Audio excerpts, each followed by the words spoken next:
tine vanhu vakakomberedza Mr. President izvezvi vari kunyepera Mr. President for their own tummies, for their own benefits, to secure their own properties, but they are lying to the Mr. President. Vana Passion Java zvakuta vanozviziva izvi. Passion Java anozviziva kuti nyika ina kumira zvakanaka, anozviziva. Prophet Makandiwa vanozviziva kuti nyika ina kumira zvakanaka, vanozviziva. Baba Mutendi wekuzetsisi vanozviziva kuti nyika ino haina kumira zvakanaka. Hasi makuwa. But tine vanhu vekuti vakaimba na Mr. President vada kutsvaga tumafavor at the expense yevana vesangano. UFIC on Saturday was turned into a political rally. Let me help you. Let me help you here.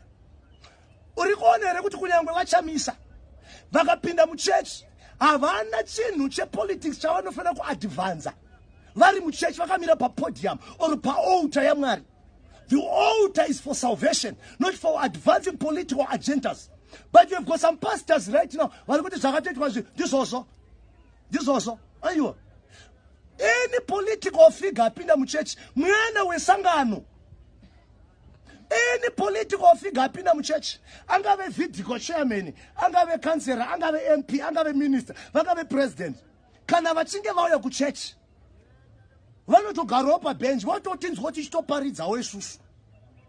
Andutaura kana tichagamuchira Jesu tovagamuchidza Jesu, hatina nyaya dzepolitics dzatinotaura. Kana takuda kutaura zvepolitics ndosaka kuine state house, ndosaka kuine maofisi, toenda tondogara maofisi tochitaura nyaya dzinoda kutaurwa dzisinga affect vana vesangano papulpit.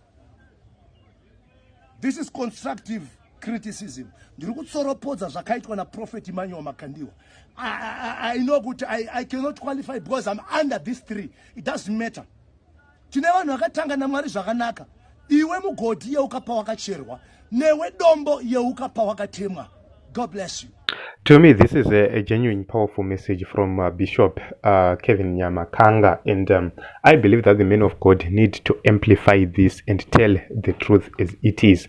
We cannot have men of God masquerading as politicians and politicians taking up to the podium speaking nonsense. So you see, the same murderers who killed people in 2008, sanitized the church as if they are coming from God, as if they know God. Yet they are there to terrorize the people. They are there to make sure that they victimize the people. Whatever they are doing it for their tummies. They are doing it for their own children, for their own greed. Yet the masses are suffering. If you go into various areas in Zimbabwe, people are actually suffering. And the church should condemn such politicians. But when they go to Makandiwas and Javas, Mutendis, they are celebrated as heroes and heroines. But I don't know your take in the comment section. Please let us talk.